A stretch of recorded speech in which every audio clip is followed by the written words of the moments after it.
on the road again. We can't wait to get on the road again. Telling stories to our family and our friends. We can't wait to get on the road again. On the road again. We can't wait to get on the road again. Telling stories to our friends. We can't wait to get on the road again. All right. Welcome to our monthly AAA podcast, Affinity, Allie, and Annette on the road to good storytelling with your hosts, Allie Spooner and moi. Welcome. I'm Allie Spooner, and I write with Affinity. With over 40 published titles, I touch on many genres from romance to paranormal. I have numerous series, and lately I focused more on teaching myself to write short stories and standalone books. I hope you enjoy our podcast and have an opportunity to meet some authors new to you or learn more about your favorites. We appreciate your support and invite you to visit Affinity Rainbow Publications to check out our books. And I'm Annette Maury, also from Affinity Rainbow Publications. I'm really happy to be here. I'm not going to say too much more about who I am because I've said it before. And if you've listened to the podcast, you know already. But I'm very happy to be here. And it's always fun to do these podcasts with Allie. Absolutely. Each month, we invite a special guest to join us as we discuss various topics of interest to writers and readers. We'll invite our guests to do a short reading and then follow with questions on the featured topic while encouraging them to do at least one giveaway to our audience. And this month, really excited to have Mavis with us. We're talking about mysteries and more.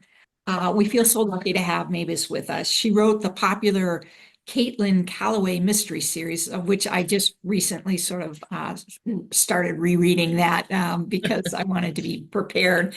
And I had forgotten so much about the first book that I read in that series, and was just reminded about how much I like Mavis's writing after rereading a couple of her books. All right. Following our podcast, we'll upload to a newly created YouTube channel and hope you will consider subscribing so you never miss a future podcast. Okay, so it is my absolute honor to introduce Mavis to you. After earning her degree in theater, which led to an amazing bartending career, during which Boston native Mavis Applewater started writing at the request of an incredibly wise woman. She claims that's why she married her. She's the author of 9 full-length novels, The Brass Ring, My Sister's Keeper, Tempest Fugit, Goldie Winter Whispering Pines, Finding My Way, The Plaza, Muriel Island, Angel's Heart, and Checkmate, the second Caitlin Calloway mystery. She also has penned 4 collections of short stories, including Home for the Holidays, Goldie finalist for Best Erotica. That sounds good. I haven't read that one. Yeah. She's currently running her romance East Lake, writing her romance East Lake Road on Kinda-Velo. She currently lives in Southern Nevada with her wife Heather and their 4 kids. She's looking forward to the release of Playland and the first Harper Winston thriller. Want to know more? Visit her website, www.yomavis.com. Yo, Mavis. Yo, Mavis. I like that. Without further ado, you're on. Take it away. Oh, okay. Here we go. And this is from Playland, which has not been released. All right. All right. Soon to be. Well, next few months. Harper stood in the elevator, watching the numbers click slowly by as she prayed for her assistant to just get to the point. Howard was a dear man who had a way of drawing out a story to agonizing lengths. Post-pandemic life was just getting back to normal, and she was eager to embrace it. Instead, she found herself trapped in an elevator, listening to Howard's latest adventure. So I said to him, "Listen, Mary," Howard asserted dramatically, "I did a march on Washington before your parents met just so you can act like a pissy little queen. The bartender is working her ass off. You don't have a drink because she's busy. And no offense, you're cheap. I can't believe he called Kaylin a phobe, Harper noted as she wondered why the elevator seemed particularly slow that morning. That isn't the worst of it. And just what is the worst of it? She asked, knowing that she would regret it. My thank you for defending Caitlin was a lecture from a clueless baby dyke about how I shouldn't call people Mary or a pissy queen. And do you know who I blame for that lecture? Me and my entire generation. That's right, he triumphantly announced. As the doors mercifully opened, she was filled with a glimmer of hope as she stepped off. The glimmer quickly vanished as Howard stepped in front of her. No one can say anything remotely witty anymore because your generation weren't allowed to lose a soccer game. You just stand there with nothing but a closet full of participation trophies and accepting parents and judge me because I call someone a pissy queen. You can't do that. You also can't call someone a baby dyke. So I was informed at length. Apparently, I created a hostile environment. Like I forced her to wear those clothes. What should I have done? You know what I should have done? I should have just called him a douchebag. That one never seems to go out of style. If your generation had its way, we'd never be able to tell anyone off for anything. Sometimes our only defense is a scathing retort. It's what separates us from animals. You and the rest of your pumpkin spice latte slackers are just too busy making TikTok videos. You know I'm your boss, right? She offered as she sauntered over to the glass doors emblazed with Winston Investigations. See? There's my name.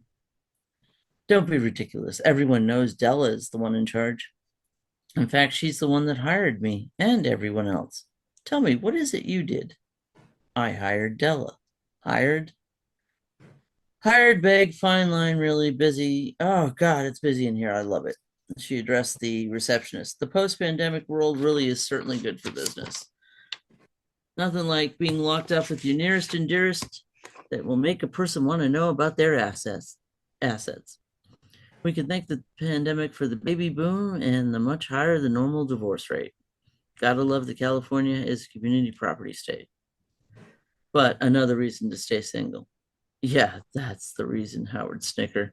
Nothing to do with your fondness of playing the field when it comes to dating, she cut him off. I think it's adorable that you call your unsavory activities dates. Again, I'm your boss. She scowled before returning her attention to the receptionist who was doodling. What's that? I decided I need a nickname. Why? Not to be indelicate, but at your age? No offense, Harper, but you don't need to constantly defend yourself.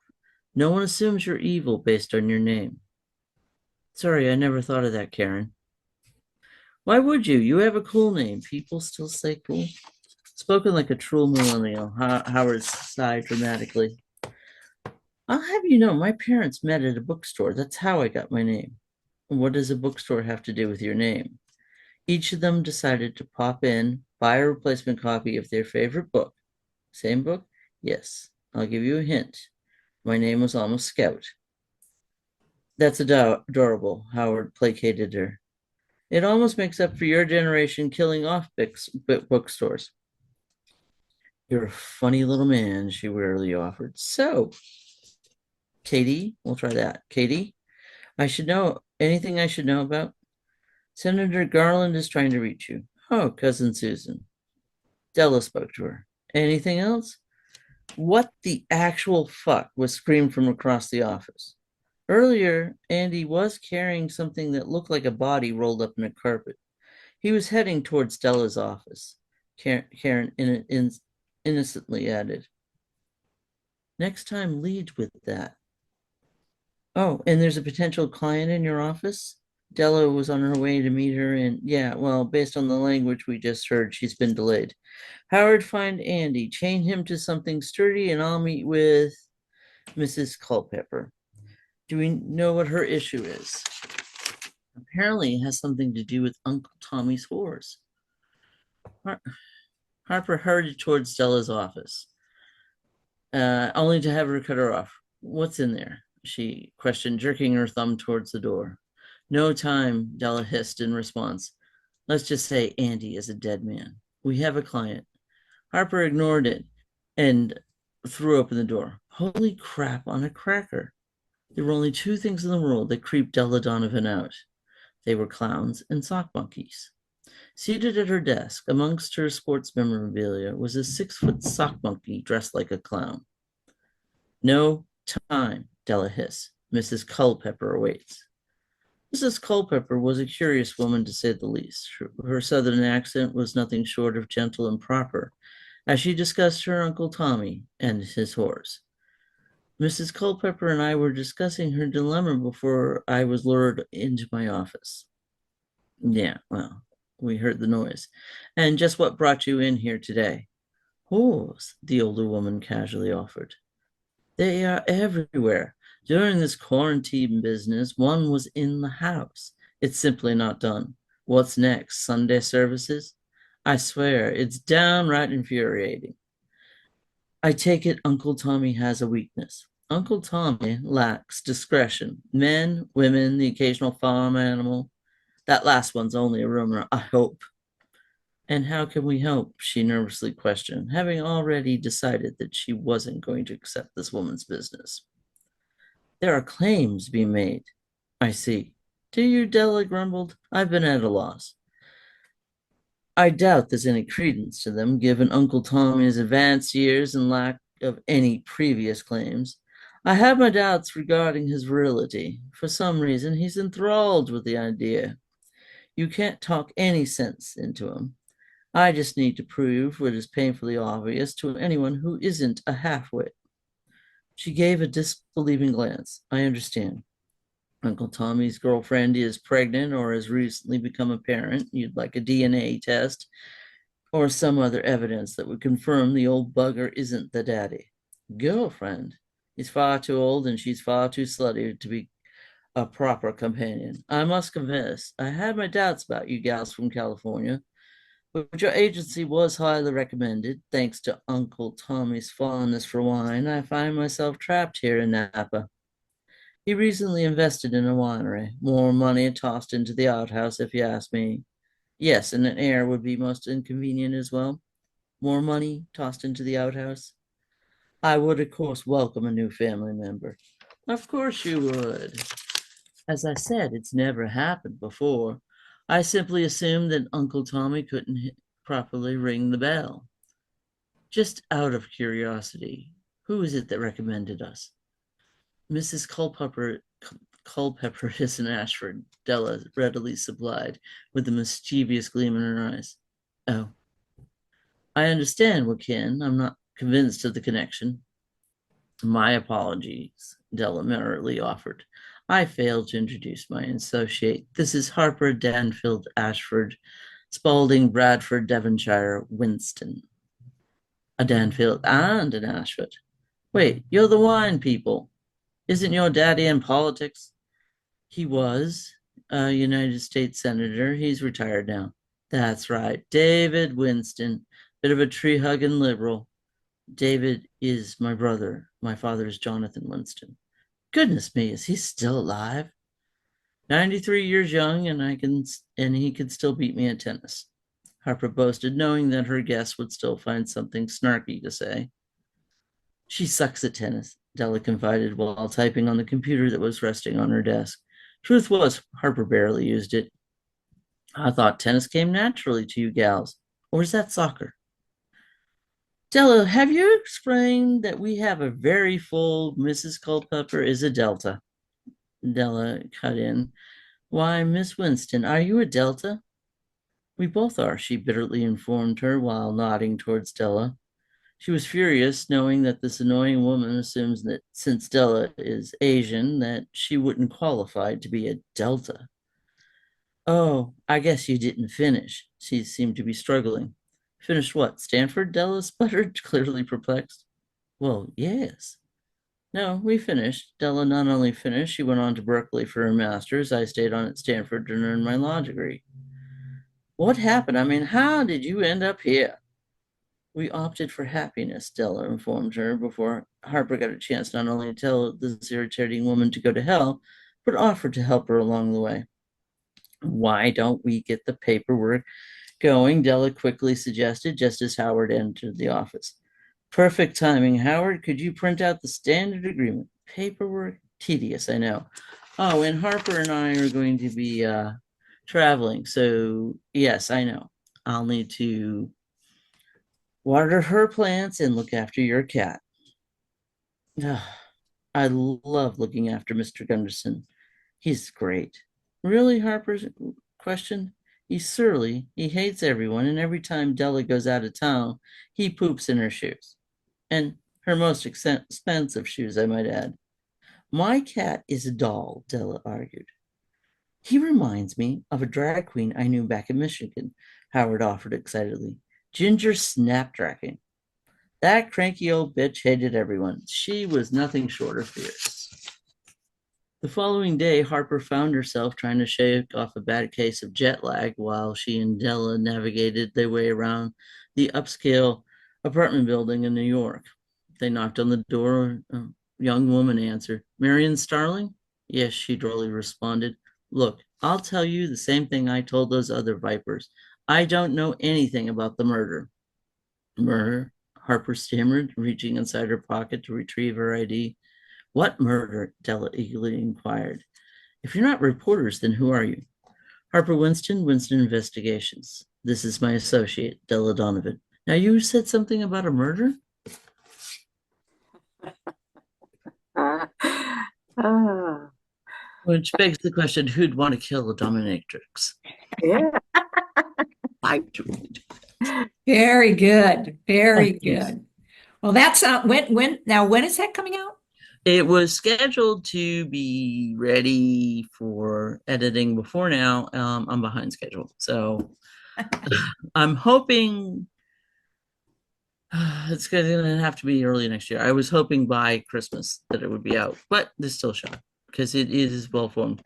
I got hung up on the fact that I really wanted to kill another person. And I had to find the inspiration to take that person out. Yeah. All right. Well, that sounds like a good story.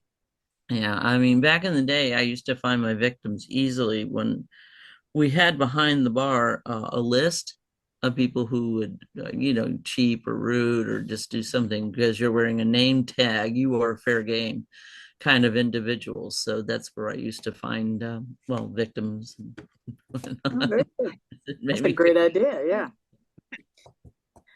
All right, Annette. So, are you ready to share with us a passage from Love Sins, your latest? I am. And I wouldn't technically classify it as a mystery, but it could be considered mysteries. I'm going to be a part of a panel at LCLC, and one of the questions is, does a mystery have to start with a dead body? And actually, this one starts with a dead body. So I'm thinking I could have shoehorned in this to the mysteries category, but it really is a romance thriller. So this is the final book, Love Sins, in the Next Generation trilogy with bunches of badass women who are spies and agents and interesting individuals that go against the bad guys. So I'll start with the passage that has the dead body. Okay. Jess grabbed the set of keys Mr. Comey had given her and headed out the door. Once she slid into her car, she provided the address via a voice command and listened as the robotic voice directed her out of the dense part of the city. When Jess finally reached the site, she wondered if she was in the right spot. If there was a house behind the massive gate, she certainly couldn't see it. However, the row of cameras suggested whatever she was behind that gate was well protected. Climbing from her car, Jess reached the impressive barrier at least twice her height. An entry pad with a blue light glowed despite the brightness of the sun. Not knowing exactly how her DNA would open the gate, Jess pulled off her glove and placed her thumb in the center of the blue light. She felt a tiny prick and pulled her hand away, noting the minuscule bead of blood that had formed on her thumb. The blue light changed to green. Before Jess had a chance to react, she heard a kind of grinding sound, then a click before the gate popped open. She pulled on the heavy metal until the opening was large enough for her car to drive through. Cherry blossom trees lined the long driveway, beautiful sentries, offering a kind of softening to what Jess assumed might be a little overwhelming to the casual observer. It wasn't until she'd traveled down the flawless asphalt a fair distance that she noticed the massive structure. She parked, and as Jess approached what she assumed was the front door, an overwhelming feeling of dread flowed over her body. That sentiment wasn't just because she expected the second prick to her thumb after repeating what she'd done at the gate when she found the blue light. A green light flashed before she heard a beep and tried the door. Jess pulled her hand away and sucked the blood from her thumb. Sheesh, this must be what it felt like in the old days for people with diabetes to test their blood sugar levels. Macabre, Dad. Your place could be the perfect haunted house, she grumbled. The minute she walked inside, the odor of death smacked her in the face. It was at least 30 degrees warmer inside, so she unzipped her jacket. Gagging, she pulled her sweater over her nose and mouth. Jess tried to remember if her father had ever talked about a pet. She didn't want to come across some dead cat or dog that her asshole father had left to fend for themselves. That might break her heart. While she was definitely a dog person, she loathed seeing any dead animal on the road, and that was especially true of cats or dogs hit by a car and left to suffer before finally expiring. Making a beeline to the windows in the front room, she made quick work of opening every single one to let fresh air flood inside. The smell was still overwhelming as she began searching for the source. Maybe her father had left food out. Rotting meat or fish could be the culprit of that nauseating smell. Her next stop would be the kitchen, as soon as she could find it. The place was enormous, and she checked every room on the main floor. Jess had never seen such opulence. Not only were the rooms smartly decorated, but she assumed the artwork, carefully chosen, was worth millions. She let her nose guide her to where the odor seemed most offensive. Finding a door, Jess knew she'd found the source of that awful smell. Daylight shone through the basement windows, and she cautiously descended into relative darkness until she reached the bottom. She stopped in her tracks when she saw the body, or what was left of the body. Holding her hand over her mouth, she climbed back up the stairs, looking for a bathroom or a sink, anything. She didn't make it far enough as she vomited on top of what she assumed was a very expensive carpet. She could clean that up later. Quickly gathering her phone from her pocket, she dialed 911. The one trait she didn't inherit from her father was his paranoia. In Jess's opinion, not having to give your location when making an emergency call was helpful. She'd never turned off her GPS tracking, providing emergency personnel with an automatic address whenever anyone made a 911 call. 911, what's your emergency? Jess couldn't stop her body from trembling, which came out in her voice. My father, he's dead. Are you sure, ma'am? Did you check for a pulse? We can send an ambulance to your location. I'm sure. Okay, that was Love Sins. Okay. Yeah. Great book, by the way. I loved it. Thank you. And the next generation, they've keeping you busy. Yeah. This actually, I should have mentioned that this book was set 20 years in the future. So that's why things like, they don't test diabetes anymore with pricks and things like that.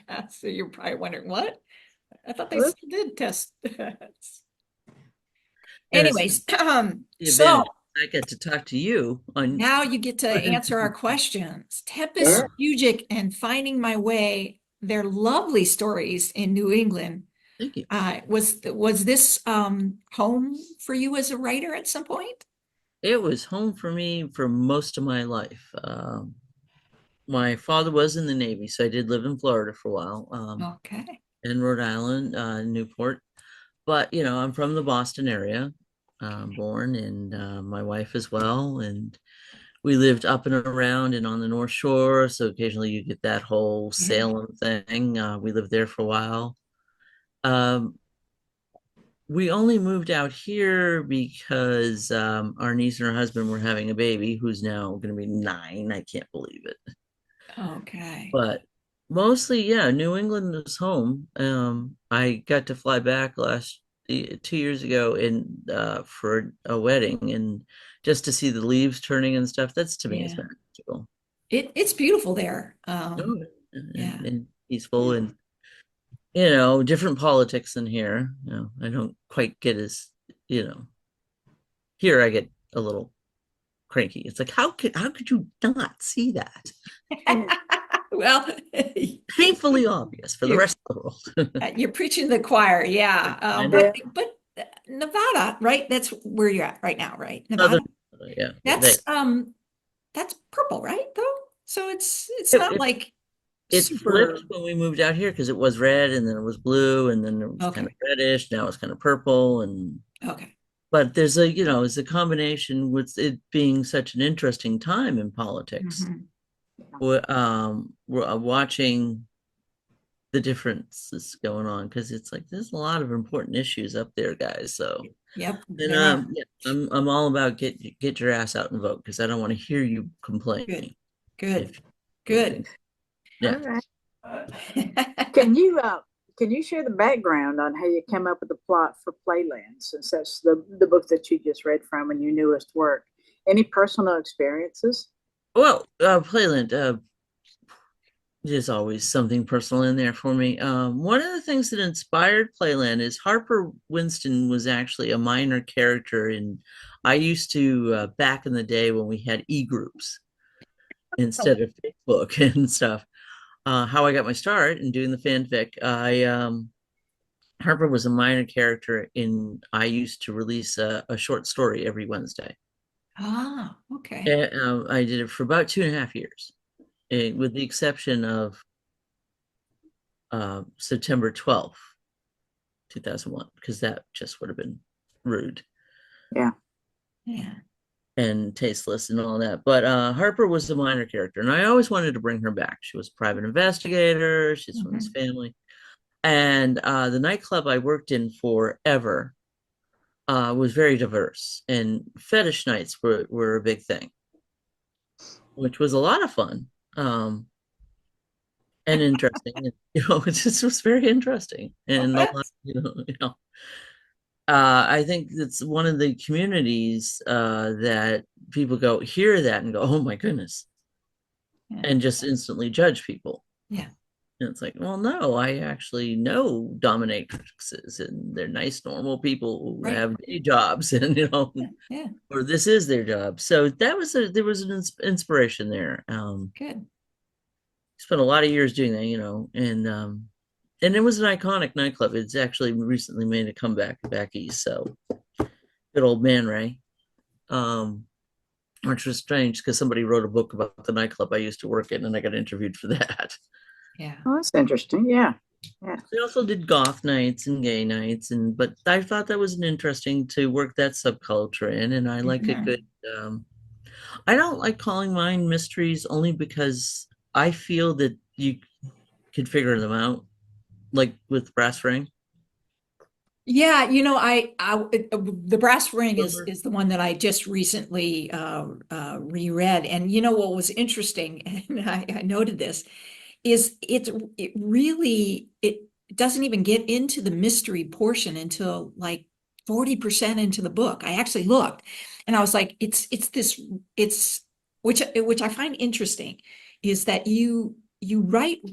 Instead of, you say it's cataloged as a mystery, say the first mystery, but really it's a romance that has a sort of the mystery part of it is almost secondary, whereas you're right, lots of mysteries, the mystery is the predominant story or plot, and then you wrap romance around that, but you have a romance, really it's a romance that happens to have a mystery component, which I thought was kind of interesting.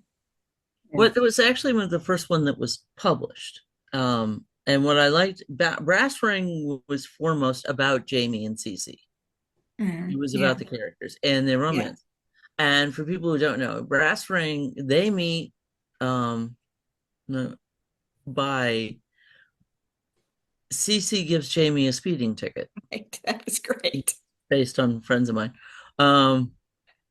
And they become a couple. This is like a while ago, and then Cece disappeared. She's like, we nowadays we ghosted her pre like, Right. and the big question is, well, what happened and all Right. that. Yeah. And that was more of a question of where they're going than who the serial killer is, I think. Right. Yeah. It's almost like I decided, hey, she's a cop midway through. I should do something with that. Right. Right. Yeah. No, yeah, yeah, it was good. It was yeah. I think that's is same as my mysteries are sort of kind of thrown in there. I don't know that they're the predominant part, although you could technically weave in It's like a layers. Like in the Yeah. second and I wrote them so that you could read them, not don't have to read them in order, you can read them. But in the second one, yeah, again, we've got some killing going on and oh, we've got relationships happening. right, yeah. Yes.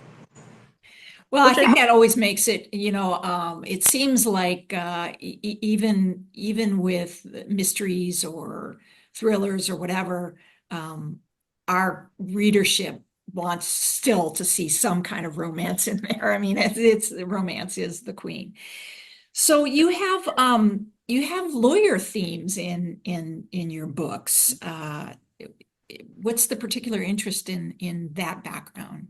I am like one of these people, like if you throw on a true crime story or Midsummer or Law and Order, I'm like, oh, I'm just like a crime junkie, I think. I'm just like, oh, because let's throw in a lawyer. And I get sucked into those YouTube uh videos. Have you seen them with real court cases and judges? And it's like No, I have missed that. I do like some reality TV, but not, I haven't. there's short videos of like, oh, let's see. I'm like, well, how could this guy get away with this? I mean, seriously, it's his fifth offense. I've been paying attention here. But yeah, it's one of my interests is true crime and in history. I weave that in here and there. Yeah. Quite often there'll be like a second storyline going on in my books that just kind of freaking happens, you know. When I wrote Tempest Fugit, that was supposed to be a short story. You know, if you've seen the size of that book, I was kind of like, I'd like to do, because I was doing the short stories every week. I said to myself, I should do something with cheerleaders. And how about the 50s? And that was one of those situations. I don't know if you guys have had it. I felt that the characters really kind of took over and I was along for the ride. Yeah. Yeah. So 400 some odd pages later, we find ourselves, and I had to stop. Well, Allie, you can relate to that, right? Absolutely. I try my best to write a short story, and my first mistake is sending it to Annette because Annette always says more, more, more. That short story Yeah. turns into a novella and then a full length novel, and you know, Except for you don't really find it all that hard to continue because no, I don't. I struggle to keep it short. I'll be honest about that. Yeah. That's when we got the LCLC schedule and they put me on a short story thing. It's like, you gotta be kidding me. Wow. Allie Spooner talking about short stories. well, but you did do those collection of shorts, those that Yeah. erotic Yeah. short story collection. So Yeah, I a mean, few, but you're yeah, capable of it. It's Yeah. just it's not your natural tendency. I yeah. find it's very easy to start a short story, and then, like you said, there's more. The one I'm running on Vela, because I wanted to experience Vela, because I wanted more of the connection with the audience that I had with like e-groups and stuff. That was taken from, it was first a short story, a PWP, about a tow truck driver and Hmm. a hapless person who broke down. which led to a second and a third that ran on that. Well, this is revisiting it, I want to say 10, 15 years later. And now it's a full length and it's just going and going. It's actually almost done. I'm about to wrap it up on Vela, which will be fun. But it's like, yeah, it was originally, I think it was called Damsel in Distress or something like that. You know, she goes and rescues her, and of course they have sex. Right, of course they do. Because that always happens. That's right. But yeah, there was just more. There's always more to a story. Just like it always happens that, you know, the police officer that stops you, you end up having sex with them too, right? You know, Right? that gives you a ticket. No, I mean, there's some of my ones that go. Of course, you accidentally sleep with your new boss before. Accidentally, yeah. Accident. I didn't know. Oh, is she my new boss? Oh my! I slept with her Yeah. last night. It was funny. What is the most challenging thing that you find about writing these type of novels and writing a compelling mystery? Well, I like to get my facts straight. I really do. I think research is phenomenally important. Mhm. So you got to dig in there, and that usually triggers something else and readjusting because you learn things. And I call friends who are actually lawyers and say, "Well, is this okay? Is it all right that they did this and Mhm. that as procedure?" As much as I watch on television, I don't want to get it wrong. And as much as I enjoy the research, that takes a big chunk. And then, it's easier for me to sit down and do it now that I no longer make drinks, that this is what I do. Mhm. Yeah, I mean, I kind of miss making a good margarita now and then because I really don't drink that much. Just my wife doesn't drink. I have to invite people over here to tip me. So And were you a mixologist then? I always hated that term. It's like You've that's always hated that term. Is that? mixologist. It's like, no, I tend to bar. did that supply you with a fodder of story ideas, meeting all those varying people, especially on goth nights, and Yeah, I mean, I'm going with any similarities between any persons living or dead. Purely coincidental, and do not sue my ass. But yeah, I started waiting tables when I was 12, and I retired when I was 52 from the service industry. Wow. And there was like theater in there too, yeah, There's a couple of movies, but like that looks like Mavis in the background. It might be, Wow. it very well could be.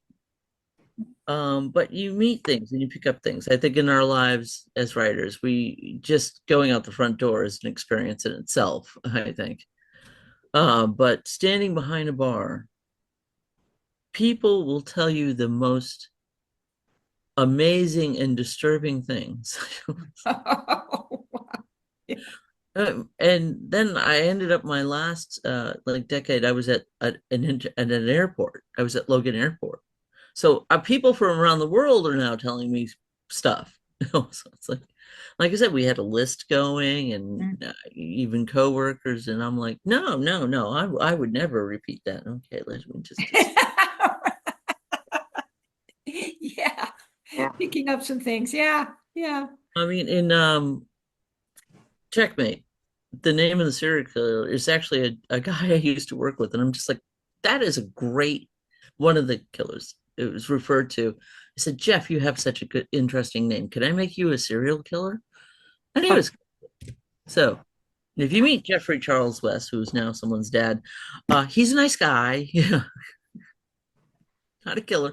Just thought, wow, that name is great. Can I use that? Hmm. And just, yeah, I'm inspired by so many odd things in this world. And the service, standing there and meeting people from, like I said, all over the world it was just great. Talk slower. I'm writing shit down. So I just recently, also not too long ago, before I left for vacation, I reread Finding My Way. which is it could be considered like an enemies, described adversaries to lovers or enemies to lover. So what is your take on the relationship between the two main characters in Finding My Way? Would you characterize it the same way? They started out as adversaries. Finding My Way was the first thing I put out there when my life in fanfic started, and it was the very first, and it's very special to me. It's in the first person, and it kind of took over. I felt that Stephanie's journey is it's not only finding her sexuality, I think was finding herself. Mhm. Right. And a little angst is a very good thing. It is, you're right. Yeah. It keeps the reader wanting to turn the page. Yeah. Yes. Like, oh, I want them to get this resolved. I want that, this, yeah. Part of the guy who was hanging around her, and that was it was very much a coming out, but also knowing yourself story. Yeah. Yeah, so they conflicted, and I think if you don't have a little angst or a little barrier, you're just like they meet and they live happily. That's a Hallmark card. That's not. Yeah. Yeah. We met, we fell in love. That's my marriage. We met, we fell in love. We've been together going on 32 years now. That's it. That's not a fun book. Right. But no matter what, every relationship has challenges. So Oh, you can always write about conflicts and challenges and oh yeah. issues, etc. Yeah.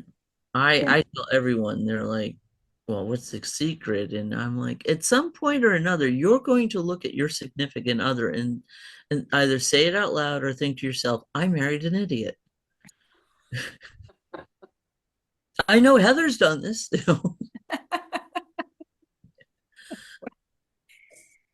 No, you close the door. Uh, You hang that up, honey. No, that's not how you, let me do it. Alrighty, moving on before we get divorced. And that's it. You just go, okay, yeah, you did. I'm Yeah. moving on. This one's for both of you. How do you build romance, mystery, and tension all in one story?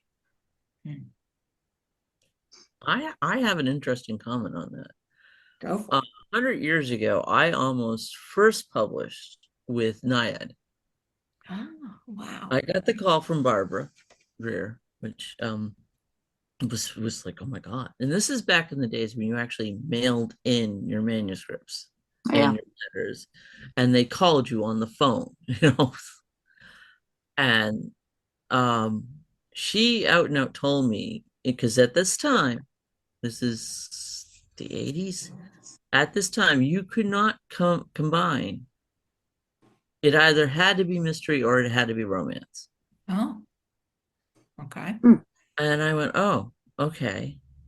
And technically, I still owed the late Barbara Greer rewrite on those. But things have changed. And I think fanfic was a big part of that when everything exploded. Because I remember saying this in front of Melissa Good, and she went, really? Yeah. You can't combine the two. Of course, I find that you can combine romance with everything. Yep. I agree. I Yep. agree. In fact, I do. I call it romash. That's right. That's where I got that term from. It Yes. was you. Yeah,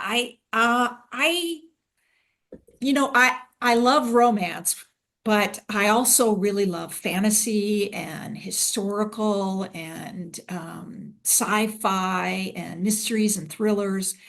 And so for me, it starts with two characters that I know in my head I'm going to want to bring together. Probably kind of like you, is I know I'm going to want to bring these characters together. And so I start with that. There's going to be a romance there. And then I build the thriller or the mystery around that, kind of like you. But I think, unlike you, there's more of a prominence of the plot because I like fast-paced stories. Mhm. And I think mysteries and thrillers, there is a kernel of what's this going to be about? What's this plot going to be? What's going to be the kernel of that? And it usually starts with something I hear or read. So like, I think one of my thrillers, I was listening to the story about how, the cell, the solar cells and all of these things, how it's not really all that great, as far as for the environment, because to produce these solar panels and things like that, they're mining these materials that and using child labor, and there's all these really nasty things around just the development of those materials for solar technology, for green technology. So green is really not all that green, really. And I thought, well, wow, that would be an interesting thing to build some kind of, thriller plot with the bad guys, and that's how really that's how the next generation popped out. So I knew I knew I wanted to create a romance between the kids, and somebody. And so I started with that, and then I said, and I want to use this piece, this nugget of interesting information about where they produce the silicon cells and all of that. And that's how that sort of came about. Oh, It is interesting it's usually one small thing. Like you said, the solar, yeah, I want to do that. And Yeah. and sometimes you find yourself, it's like, well, I'm along for the ride half the time, it's like just I'm just taking notes here. Right. well, one thing when I read Tempest Fugit, it's like this spans over a decade, and it's like, why was it essential to keep them apart for so long? I always wanted them to get together, and she kept leaving, and she kept leaving, and she kept leaving. No, she did that with the first Caitlin. I mean, it's like, oh my God. Yeah, it's like handcuff her or something, keep her there. I think they did that a couple times. So. Yeah. um, uh, Tempest Future was so much fun to write. It was the time era too. I felt that when I sent Ginny to prison, that getting out of prison, it would be nice if she got out and they were happy her and Ellen, but that's not real. I think that you spend that much time in there, there's going to be, you're not going to walk out and be like the same person you were when you walked in, especially when she went in, she was so young. Right.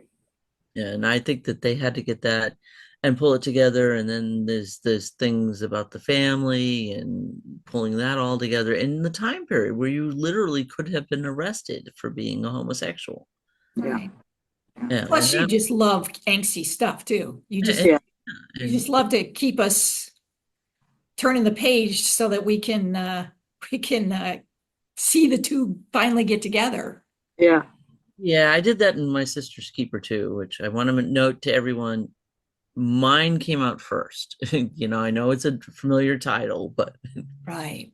a good year before Jodi Picoult put hers out. Okay. It's a common title. A lot of people have used it. But yeah, a little something to go. But yeah, up till 1969. And I think a lot of it was driven by how much the world changed in that span from 56 to 69, those 13 years. And still, there's still crap we're dealing with now. Right. Or dealing with it with what's happened in the last decade. Yeah. So yeah, it was fun. So, because like there's one part where like Ellen throws the soda can in the trash barrel and she goes, yeah, that's what we did then. We just threw it out. And what was interesting is the great Nan Dunn edited that book. And Wow. she had lived through some of these things. And she was like, okay, that's wrong. I was there then. So yeah, you talked about research before. you also had, you know, in Finding My Way, there was some interesting historical detail there. And is that based on actual events? And how'd you research that? No, I love the Civil War. I have books on it. It's an interesting period of time. There's several growing up in areas that are actually historic and inspiring. That was for me the best. And there's just something about that period of time that I find interesting because a lot of there was so much BS about it, you know, Right. and getting back in under it. There were simple things. I was writing that story, kind of like doodling around before I had put anything in a little notebook and the whole Halley. And there was a cemetery down the street from where I lived, which this is what I used, the one I used when they climb over the fence. Yeah. That's a real place. But that cemetery it's Okay. not exactly in Right. where I said it was. But yeah, up in Salem. And I just walked by it and I thought, wow, that's just Mm. look at it's that you walk by those old grave markers and you know it's just it inspired something. So I started writing that, and for some reason I knew it was never going to be a fully fleshed out story. Mhm. Yeah. So I added it in as her diary into Finding My Way to help them because they needed to connect on something. Right, right, right. Yeah. And when they started working together on that, Hmm. I got to use all that research I did just for fun. Yeah. No, I And loved it. It was great. It was a really wonderful addition to the book. Yeah. I Yes, thought it mirrored them in some ways too, Yeah. the modern Mhm. couple and the couple from the 1800s. So it was nice to play with that a little bit. Mhm. well, I really enjoyed your kind of a melting pot of side characters. You had a grandmother from First Nations and an Mhm. aunt from Italy. Are these relatives or purely fictional characters? My nana is the aunt from across the street. She's not, her father was from Italy. He came over to America. He had 7 children. His wife passed. He went back to Italy, came back, had 7 more children, and died in his 40s from a heart attack. He was a busy guy. So yeah, I'm Italian on mom's side, and my was very close to my grandmother. Uh, and also both my grandmothers. I am part First Nations as well. So I also got to tap into stuff I'm still learning about my genealogy. Cool. Very cool. Yeah. So yeah, the people around us are always inspiring. And my grandmother not only taught me how to make a really good sauce, she taught me a lot about life and encouraged me. Yep. So, from everything you've been saying, I'm going to guess that you are a pantser. Yes. Yes. You think? We're the pantser group here. Yeah, Yeah. yeah. Allie is, I am, you know, Well, it's Allie gets up in the middle of the night to work. You had how many books this year? 3? Uh, more than that. 4 so far. 4 Yeah. so far. And Knock then another you, one out. Yeah, I got one coming out Tuesday. Oh wow. and then the book that we wrote for Christmas is Yep. coming out, Christmas I books. don't know, December, right? November, I think. Is it November? November, December. November or December. Yeah. Yeah. Yeah. Yeah. Love your She's Christmas very book. prolific. She keeps me on my toes. When we write together, it's like competition. Yeah. All right, we just have a few minutes left, and I know that you have stuff in the works because you read from. What Playland. else have you been writing? What else do you want to let us know that you've got in the works or that to look out for? And you know, tell us all about what else we can be expecting, what wonderful things we can be Okay, so expecting from you. Playland, the Harper and Della, because you know, I just want to let you in, guys. Harper and Della really should be together, and they're not a couple yet. So there are going to be a couple books. Good. We've got them going all over. Doing all sorts of fun things, even a trip to Las Vegas. 'Cause I love Of course. you. Yeah. I'm also we're doing the audio version of The Brass Ring. Oh, wonderful. Wonderful. Our first audio, and I've been working on that.